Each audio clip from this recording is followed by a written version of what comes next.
Mr. Barroso, there is really no introduction needed. It's a real pleasure to have you here in Davos, and I'll come to that right in a second. The Lisbon process is now 5 years old, and now the Lisbon Commission is headed by a man from that city, very much along the line of local boys know best. And I think that's certainly true for you, and we are all very, very eager to hear your message here. But before we go there, let me just introduce you very briefly to those that don't know you that well. Born 1956, 48 years old, married, 3 boys, Master of Political Science, studied in Geneva, Lisbon, Washington, D.C., member of the Portuguese government since 1985. 1999 became the chairman of Partido Social Democrata, central right party, the numerous government posts, most recently prime minister, and since 2004, the European president of the European Commission. That's all very important, but there's something even more important that counts here in Davos, and that is that you are a WEF veteran. And you have already in 1993 been here for the first time as a global leader for tomorrow, and it must have been there or earlier where you decided to fast-track that and forget about tomorrow, just become a global leader of today, and here we have you, and we're very happy to have you here. And Klaus Schwab, I really have to congratulate you for your farsightedness. You picked out the right individual for the global leaders of tomorrow. And you also, I understand, have ties to Switzerland, which qualifies you even more to be here. I mean, you've been a scholar of the Swiss Confederation and the Swiss National Fund for Scientific Research, and I don't want to go any further. I don't want to step on any toes, but obviously a lot of people are asking, where's the meat, where's the beef, what is he planning to do? You've made your first announcement, the Parliamentary Speech. We got a first glimpse of it, but we are all eager to hear more of it today. I think I'm speaking for everybody here. We have high esteem for Portuguese since the times of Vasco da Gama, setting the pace, discovering new frontiers. The floor is yours. Thank you.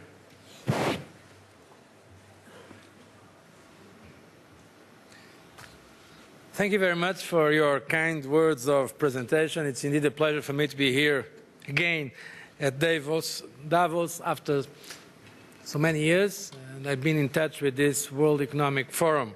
Klaus Schwab, all the others, thank you very much for what we have been doing about the globalization and the need to prepare ourselves for that great process.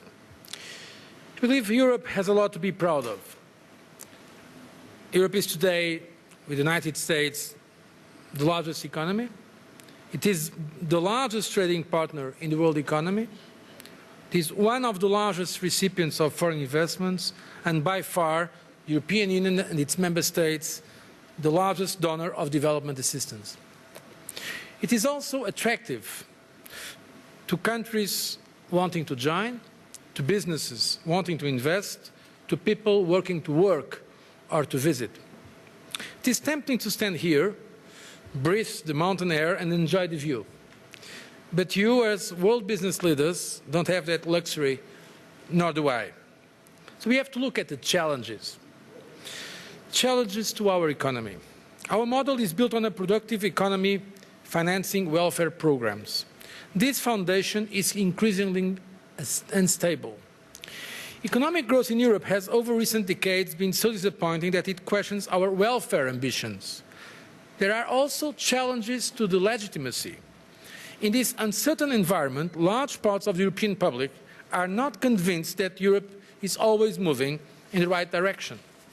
The major task of the Commission, of this new Commission, is therefore to show that we have heard the concerns, understand the challenges, and have a credible strategy for addressing them.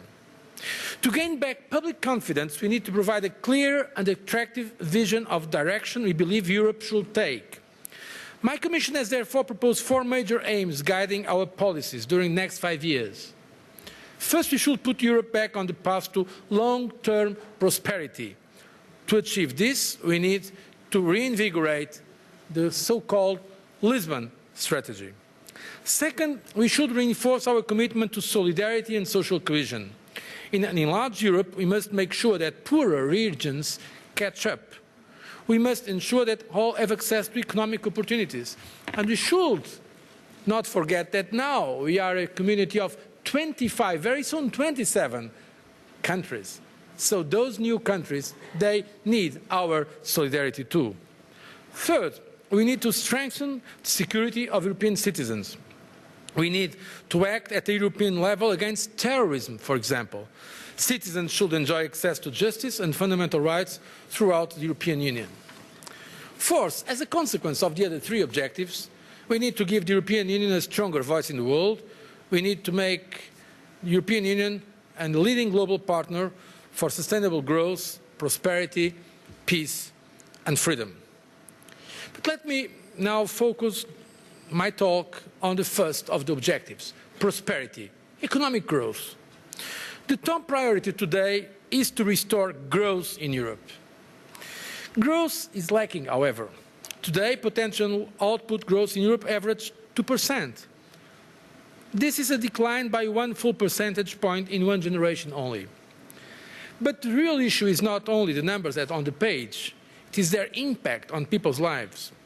Far too many people who want a job in Europe cannot find one.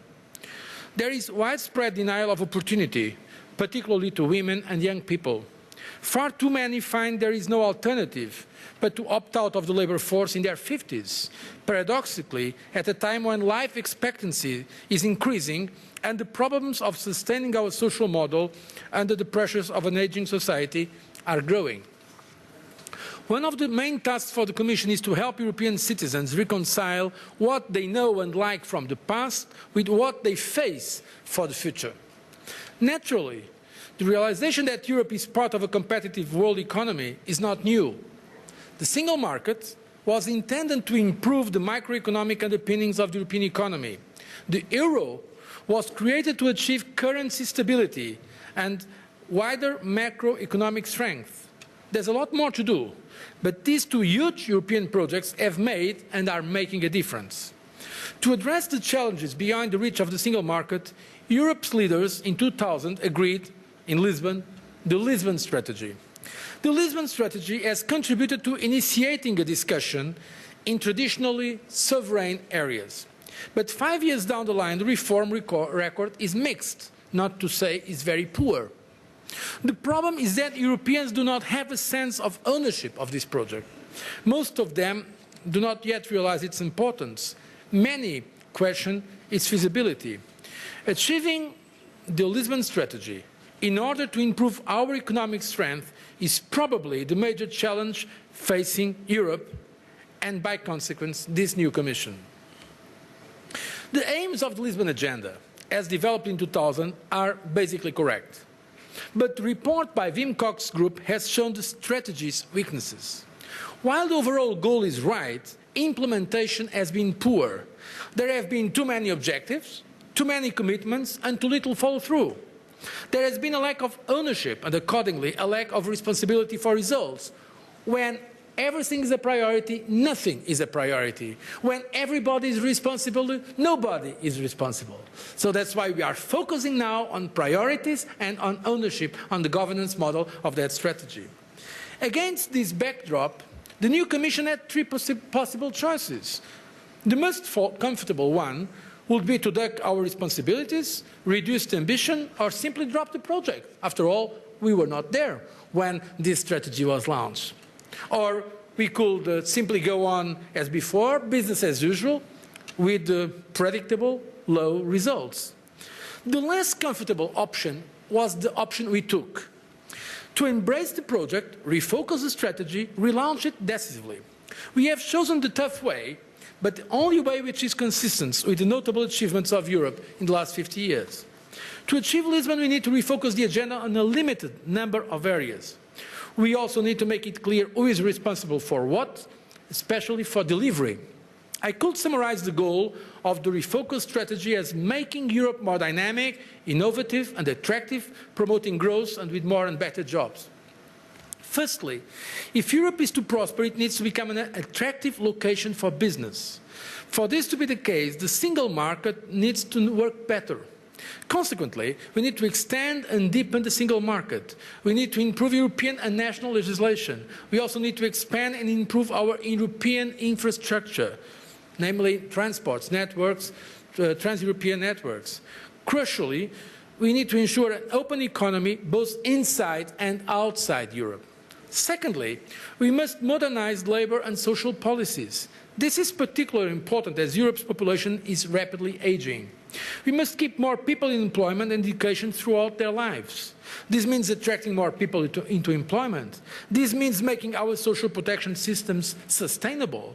This means increasing the adaptability of workers and enterprises. This means improving the flexibility of labour markets. And this means providing incentives for the acquisition of skills, knowledge and human capital.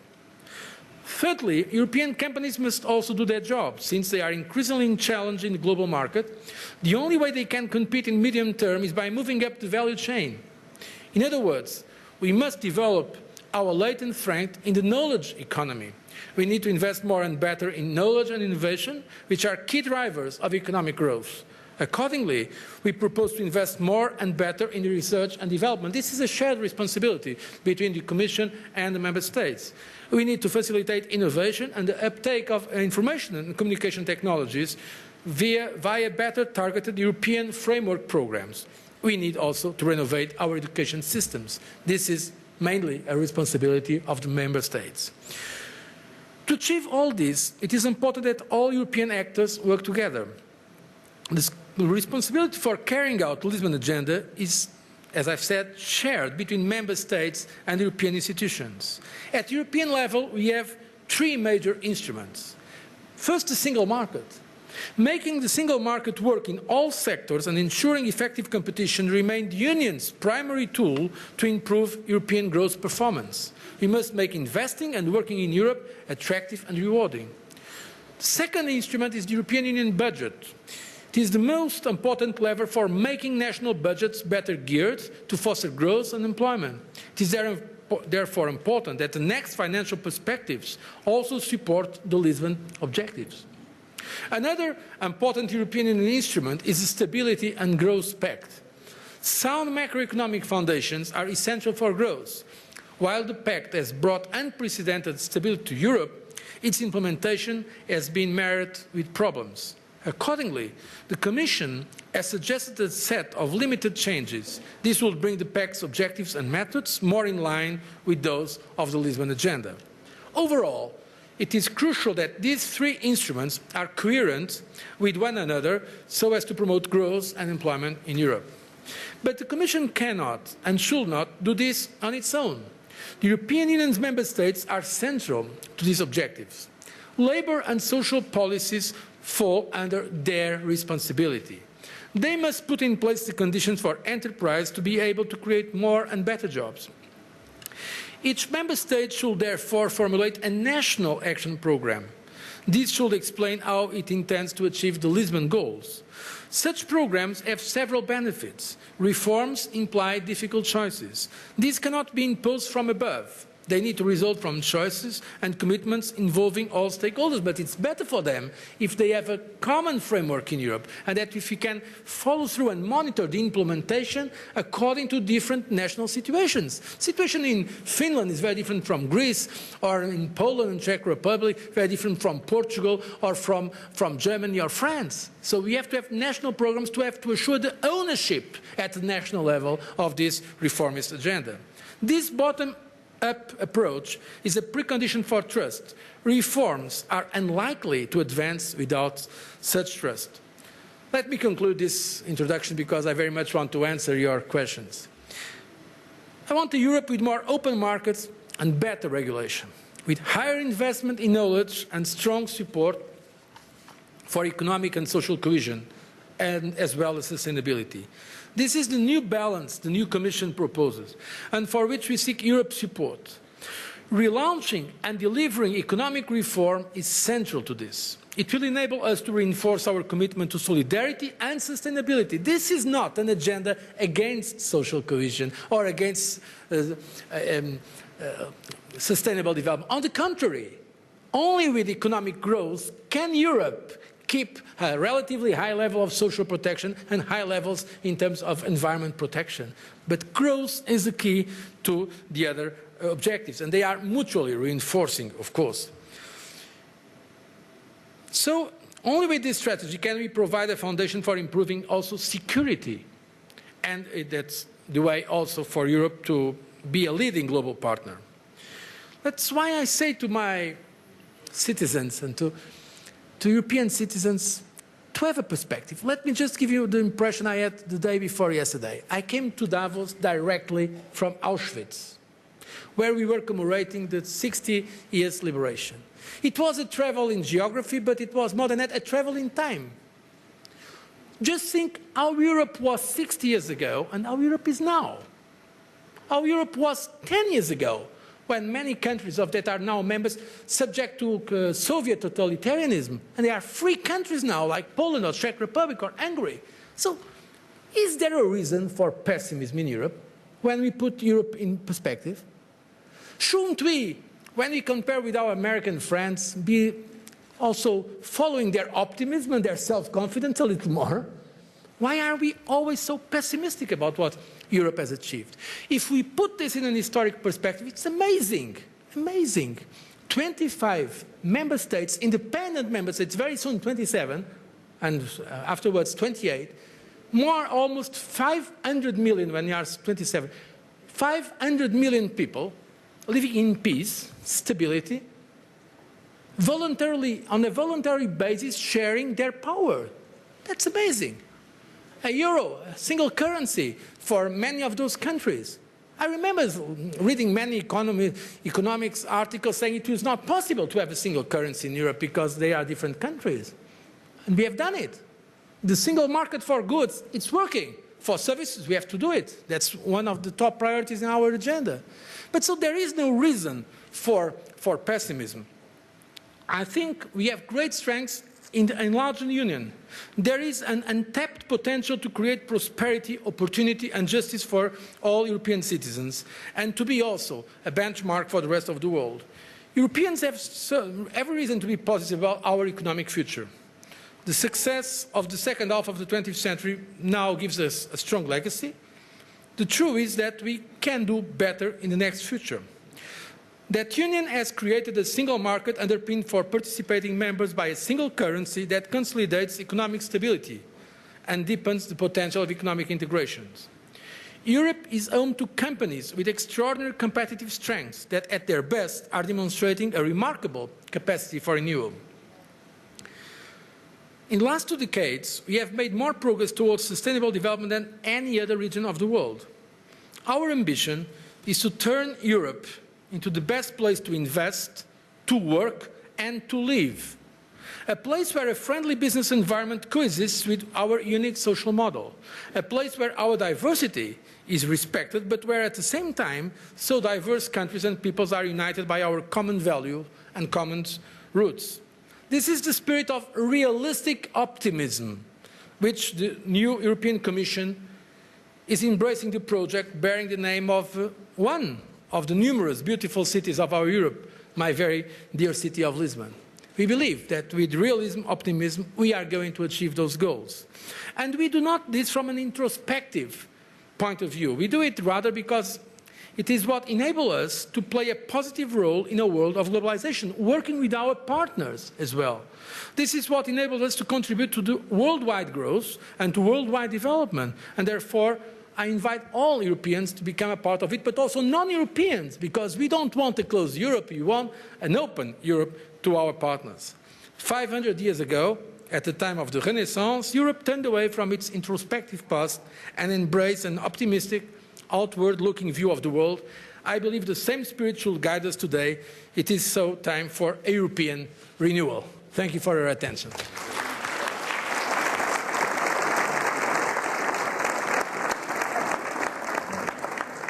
Well, I think you just coined a new phrase, and I like it. It's realistic optimism. I'm an optimist myself, at least that's what most of the people say, and I think so. But I agree with you that we have been achieving quite a bit in Europe. I mean, if I just think of areas like innovation, where you really, I mean, obviously, I mean, we have to build a strong economy in Europe, otherwise we won't be able to achieve also all the social achievements that are in the plan. Innovation, I guess, has to be at the core of it. And now if I think back of, I mean, we all run around here with mobile phones. Actually, the World Economic Forum was one of the first places where a wireless network was introduced, as we all know. But that was the GSM introduction, which started from Europe, was a big success, and that's one of the reasons why we have a lot of European companies playing in that field. I think the other thing we just recently saw with the Airbus launch, the whole airspace industry in Europe also was an incredible thing. Is there anything, in your view, in terms of joint innovations that we are going to push forward for? First of all, I believe that the market creates the champions, and not we. I mean, we cannot. We can give the right framework. We should create a good environment in terms of regulation, better regulation, that's okay.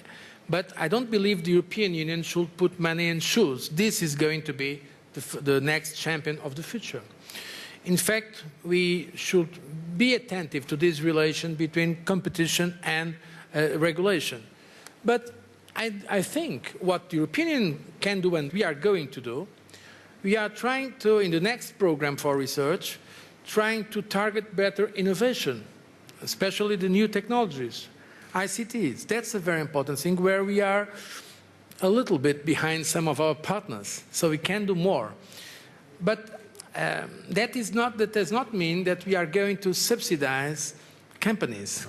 It means that we are going to work with partners, be they European or non-European, and develop some skills, because, as I said before, we need a value-added approach. We need better jobs as well, and there we can do more things. So that will be our perspective.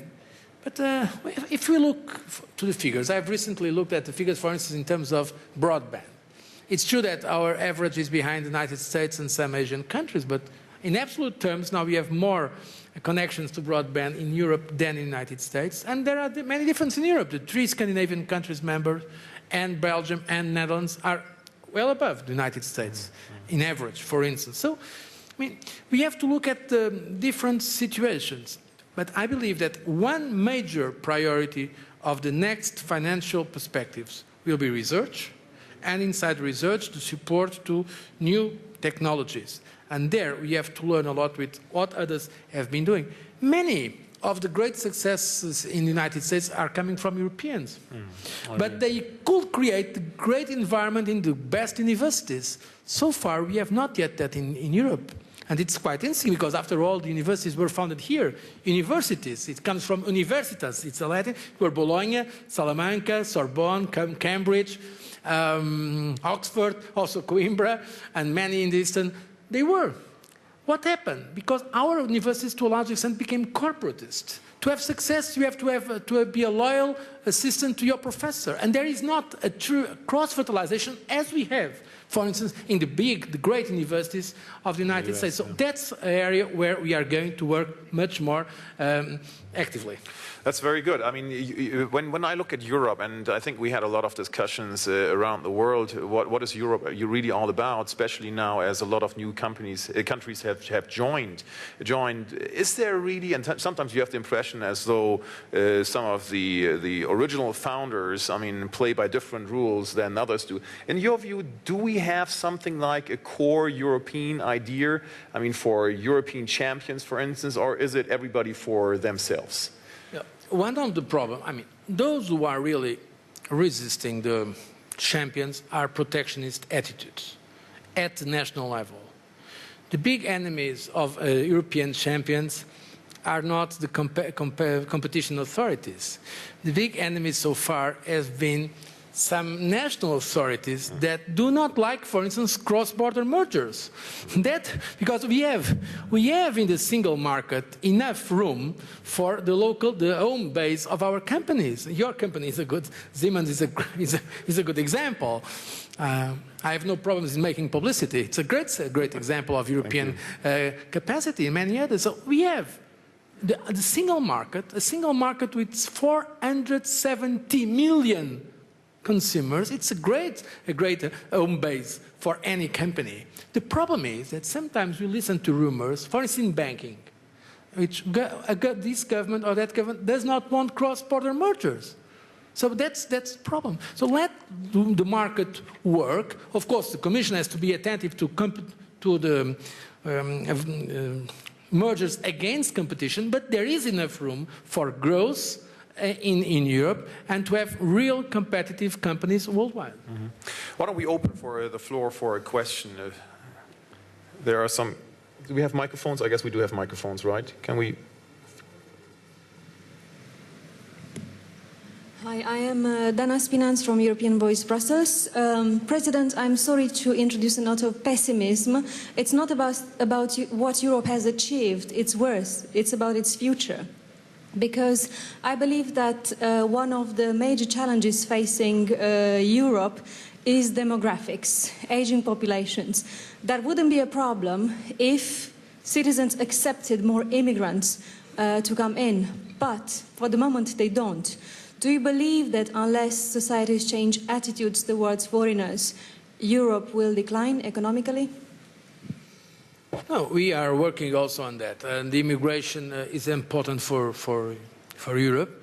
And in fact, we recently at the Commission level presented a report and we are preparing a more comprehensive one about economic immigration. It is quite clear that Europe, because of the aging factor, needs more immigrants. It's quite clear, it's obvious. So we should fight those xenophobic ideas that appear, that they are populistic ideas that happen in some of our societies, but I believe that we can win perfectly that cultural battle. I say very often that we have in Europe two kinds of populisms, one of the right, one of the left. The populism of the right is precisely that one, against foreigners, against immigrants.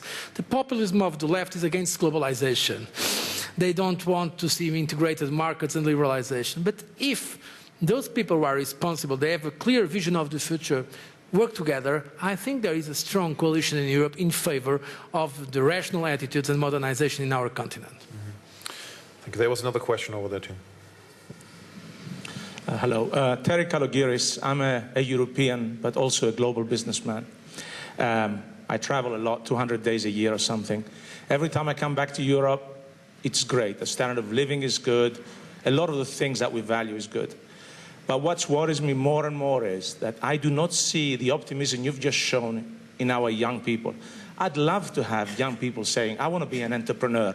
I want to start my own company. I don't want to work in EU research centers. I don't want to work, sure, it's good to work for Siemens, but I want to start my own company. I want to be the next Microsoft.